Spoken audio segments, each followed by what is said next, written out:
सभी साधकों, भक्तों और आध्यात्मिक प्रेमियों का स्वागत करता हूं मैं यानी धीरज वाजपेयी गुरु जी ज्ञान एवं ध्यान परिवार में। आज हम चर्चा करेंगे वैदिक ज्योतिषी के सर्वश्रेष्ठ ग्रह और सबसे विशाल, सबसे शुभ ग्रह बृहस्पति के बारे में। बृहस्पति का आध्यात्मिक स्वरूप जानेंगे और ये भी जानेंगे कि ब्रह्मांड में ज्ञान, धर्म और नीति और समृद्धि के अधिपति क्यों बृहस्पति को कहा जाता है। बृहस्पति का आध्यात्मिक स्वरूप क्या है? वेदों और पुराणों में बृहस्पति को देवगुरु बृहस्पति भी कहा जाता है, क्योंकि ये देवताओं के गुरु भी हैं। आपने कई सारे सीरियल या कुछ देखे होंगे तो उसमें बृहस्पति जी को देवगुरु बोला जाता है।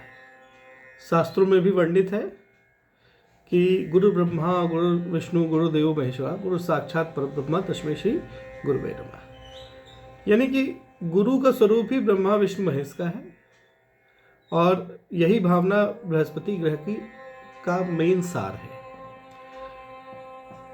ज्योतिष में ऐसा कहा जाता है कि यदि बृहस्पति ग्रह आपके सबसे प्रबल ग्रहों में से है तो अन्य कोई भी ग्रह आपके कितने भी खराब हो, अगर बृहस्पति आपके सबसे प्रबल हैं, आपके सबसे समर्थक हैं, आपको सबसे ज़्यादा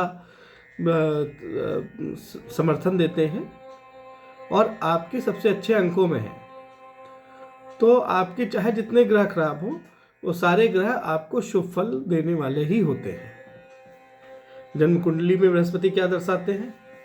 क्योंकि बृहस्पति प्रतिनिधित्व करते हैं ज्ञान, शिक्षा और बुद्धि का, आध्यात्म और धर्मार्थ का, नैतिकता, दया करना का, गुरुजनों के आशीर्वाद का, विवाह का, संतान के सुख का और सबसे बड़ी बात धन, समृद्धि, संपत्ति और समाज में मान, मर्यादा, सम्मान और प्रतिष्ठा का। बृहस्पति मजबूत हो तो जीवन स्वतः सुनहरा हो जाता है, कमजोर हो तो निर्णय गलत, धन रुका हुआ और मन भ्रमित दिखाई देता है। तो बृहस्पति किन राशियों में, किन भावों में क्या क्या फल देता है, क्या है उच्च की राशि, क्या है उसका मूल त्रिकोण, क्या स्वग्रही है, क्या नीच है, ये जानेंगे हम। उच्च राशि जो बृहस्पति की मानी गई है वो कर्क राशि मानी गई है। मूल त्रिकोण में सेक्रेटेरियंस यानी धनु राशि वाले होते हैं, स्वग्रही धनु और मीन कहे जाते हैं और मकर जो है बृहस्पति की नीच की राशि मानी जाती है।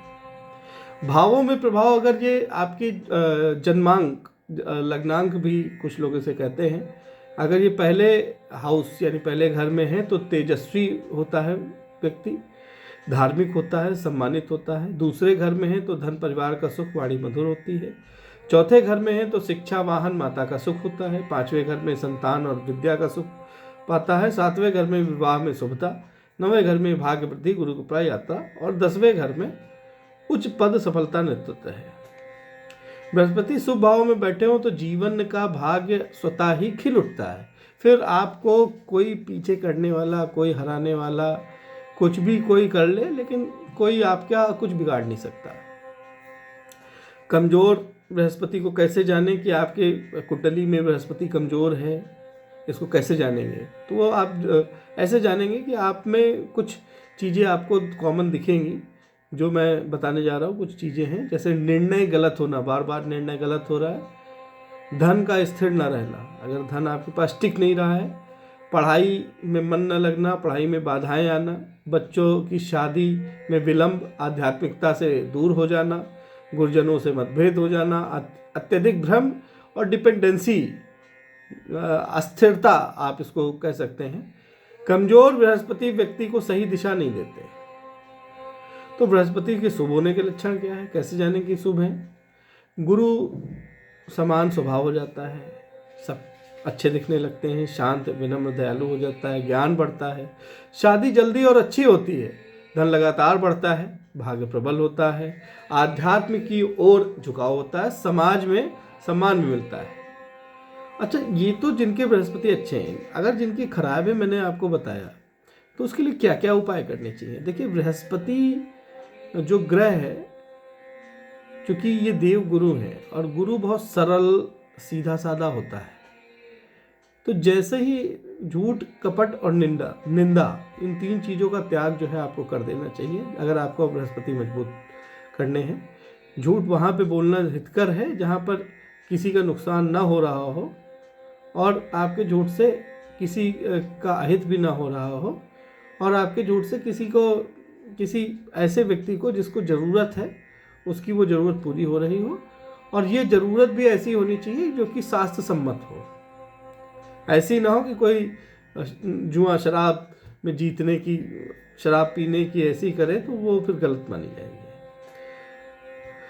बृहस्पति को मजबूत करने के उपाय की बात हो रही है तो पहला उपाय है कि गुरुवार को व्रत रखना चाहिए, पीला वस्त्र पहने, नमक का सेवन ना करें, माता पिता और गुरुजनों का सम्मान करें, ये सबसे बड़ा उपाय कहा जाता है। एक मंत्र है, नोट कर लें, ओम ब्रिंग बृहस्पतये नमः, ओम ब्रिंग बृहस्पतये नमः। इस मंत्र का रोजाना 108 बार तुलसी की माला पे जाप करें। अगर तुलसी की माला उपलब्ध नहीं है तो आप काउंटर से भी कर सकते हैं, लेकिन तुलसी की माला पे जाप करने का महत्व ज़्यादा है। हवन में हल्दी गुड़ अर्पित करें। ये बृहस्पतिवार को एक छोटा सा हवन करें, खुद ही ओम ब्रिंग बृहस्पतये नमः से ही हवन करें और हर बार हल्दी और गुड़ अर्पित करें। पीला चना, हल्दी, केला आदि दान देवें।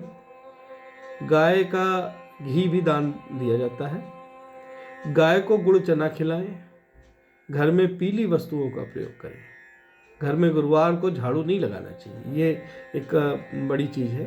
अब लोग कहते हैं कि झाड़ू ना लगाएं तो सफाई कैसे हो। देखिए, पुराने ज़माने में झाड़ू जो है लगाने के कई तरीके थे, हर दिन अलग अलग तरीके थे। पहले दिन झाड़ू लगती थी, सोमवार के दिन झाड़ू लगी, मंगलवार के दिन जो है उसको कपड़े से साफ़ किया गया, बुधवार को अलग, तो ऐसी ऐसी चीज़ें थी। तो झाड़ू लगाना, मैंने एक आपको हिंट दे दिया, झाड़ू लगाना कोई आवश्यकता नहीं है। बृहस्पति अगर अनुकूल हो जाए, ये सब आप करते हैं, अनुकूल हो गया, तो आपके जीवन में क्या क्या फर्क पड़ेंगे। तो भाग्य खुल जाएगा, शिक्षा में प्रगति, धन की वृद्धि, विवाह से तय होना, संतान सुख, समाज में सम्मान, निर्णय लेने की क्षमता का बढ़ जाना और आध्यात्मिक उन्नति होना, ये आपके बृहस्पति के मजबूत होने के गुण हैं। अब बृहस्पति हमें सिखाते क्या है? ज्ञान, विनम्रता और धर्म, यही जीवन का पथ है। मैं फिर अपने वाणी को विराम देने से पूर्व ये कहना चाहूँगा कि जब मनुष्य सदाचार, सत्य और भक्ति के मार्ग पर चलता है तो गुरु देव बृहस्पति स्वयं उसके जीवन में प्रकाश भर देते हैं। इन्हीं शब्दों के साथ मैं अपनी वाणी को विराम देता हूँ। हरि ओम तत्सत। जय श्री बृहस्पति देव। हर हर महादेव। अगर आपको मेरा चैनल पसंद आया हो तो लाइक करें, सब्सक्राइब करें। साथ ही साथ अगर आप ऐसी और जानकारियाँ चाहते हैं तो कमेंट में बताएं, मैं ज़रूर उस पर कुछ न कुछ आपको लेकर आऊँगा। मैं कोशिश करूँगा कि शास्त्रीय सम्मति ही मैं बात आपके पास पेश करूँ, उससे अतिरिक्त न करूँ। धन्यवाद। प्रणाम।